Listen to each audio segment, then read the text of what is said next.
네, 다음은 경강순입니다. 네, 반갑습니다. 네, 저는 한국신문에서 근무하는 강법진 교무입니다. 오늘 경강 주제는 정전 3학 중에 사리 연구입니다. 온불교의 장점은 무엇일까요? 네, 여러 가지가 있겠지만 교조이신 소태산 대종사께서 직접 정전을 편찬하신 것이라고 생각합니다.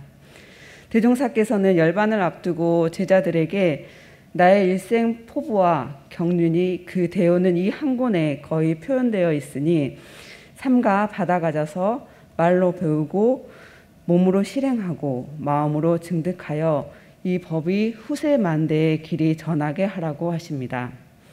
물론 그때는 불교 정전이라는 이름으로 출판이 되었습니다.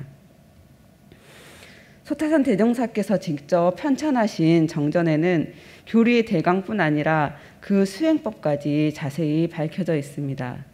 특히 사막은 그 요지와 목적, 결과까지 낱낱이 밝혀져 있어서 그대로 실행만 하면 연구력과 치사력과 수양력이 그대로 그 안에서 샘솟게 하게 밝혀주셨습니다. 제가 만일 사리 연구를 잘했다면 우연히 돌아오는 고락의 원인을 알아서 온망생활을 감사생활로 했을 테고 사실과 허위를 잘 불관하여 허망한 곳에 떨어지지 않았을 것입니다. 하지만 고백하건대 대종사님 교법대로 살지 못했습니다. 그래서 오늘 이 자리도 저에게 허락된 것이 아닌가 생각해 보았습니다. 마침 강연이 정기훈련 11과목 중에 사리연구 과목이라서 대종사님 옆에 모시고 공부하는 심경으로 정전 원문의 바탕에서 풀이해 보겠습니다.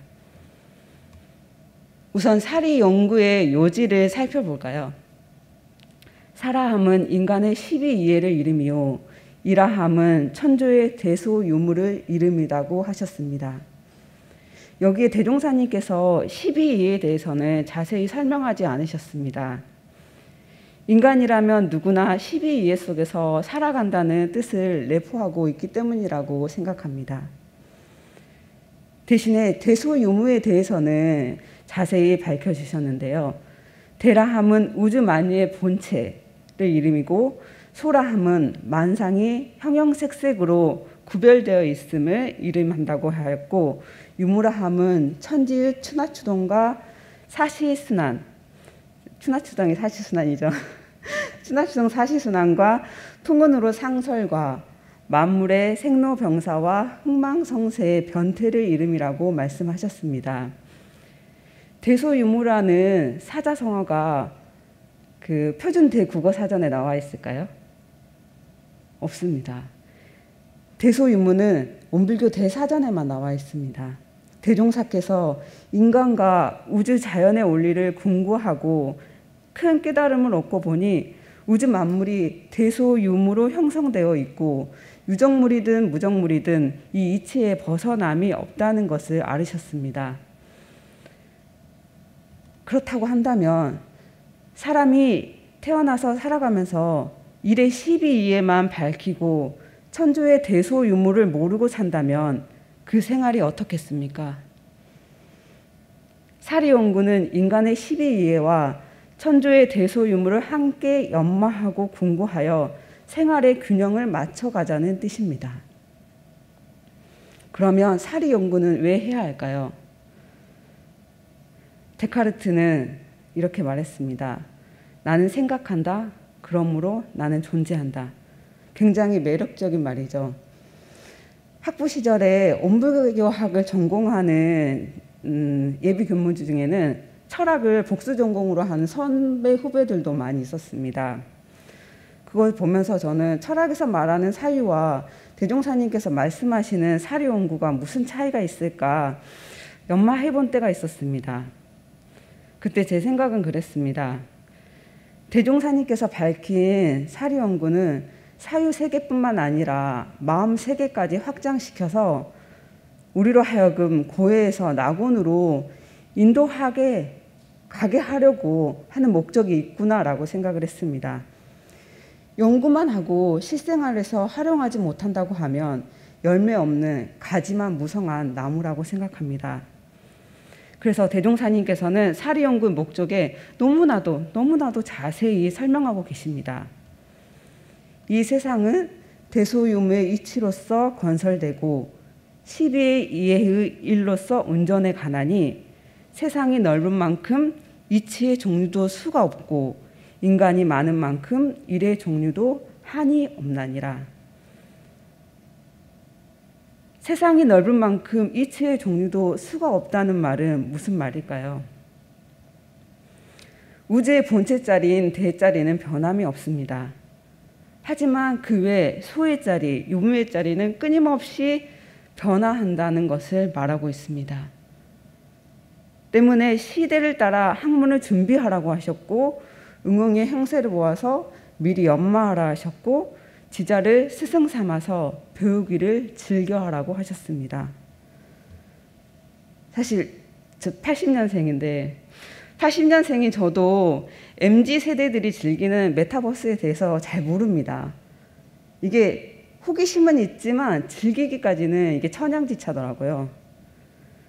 또한 코로나로 이렇게 법회날이 되어도 교도님도 얼굴을 볼 수 없는 이 비대면 일상이 여러분들은 가히 예측하셨습니까?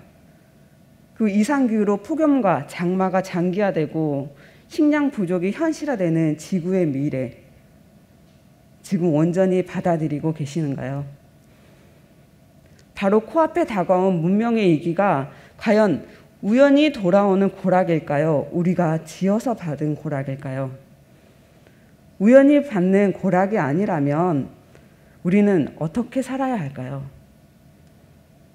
그렇다면 다시 우리의 마음 세계로 돌아와서 지금 이 순간에 좋다, 싫다, 맞다, 다르다 또는 틀리다 이렇게 끊임없이 분별하는 이 마음 행복할까요? 나의 욕심과 무지로 전전고해중에 드는 줄도 모르고 집착하는 이 마음, 인간의 수레바퀴 속에서 우리는 과연 행복할 수 있을까요? 그래서 대종사님께서는 사리 연구의 목적에 이치의 대소유무를 모르고 산다면 우연히 돌아오는 고락의 원인을 모를 것이며 생각이 단촉하고 마음이 편협하여 생로병사와 인과보응의 이치를 모를 것이며 사실과 허위를 분간하지 못하여 항상 허망하고 요행한 데 떨어져 결국 패가망신의 지경에 이른다고 했습니다. 패가망신이 다른 데 있는 것이 아니라 대종사님의 교법대로 살지 않고 자기 생각과 욕심으로만 살기 때문에 괴롭고 허망하여 스스로 삶을 포기하게 되는 것입니다. 요 며칠 저도 많은 고민을 했습니다. 나는 왜 괴로운가? 왜 시비 속에 빠져 사는가? 그래서 일기를 쓰고 기도를 합니다. 순간순간 일어나는 마음을 비우기도 하고 하루 종일 일어났던 마음을 돌아보며 일기로 낱낱이 기재해 보기도 합니다. 교도님들이 법인절을 앞두고 법문을 사경하고 연불선방으로 일심을 모으는 것도 대종사님께서 말씀하신 단촉한 생각과 편협한 마음을 원만하고 지혜롭게 돌려서 행복하게 살자는 데 있습니다. 마지막으로 제가 잘 못하는 부분인데요. 네. 우리의 교법은 미리미리 공부하였다가 실생활에서 활용하자는 법이니 오늘 이 경강을 통해서 교도님과 저가 함께 천주의 난측한 이치와 인간의 다단한 일을 미리 연구하였다가 실생활에 다다라 밝게 분석하고 빠르게 판단하여 지혜로운 부처님이 되자고 함께 소원했으면 좋겠습니다. 이상 경강을 마치겠습니다.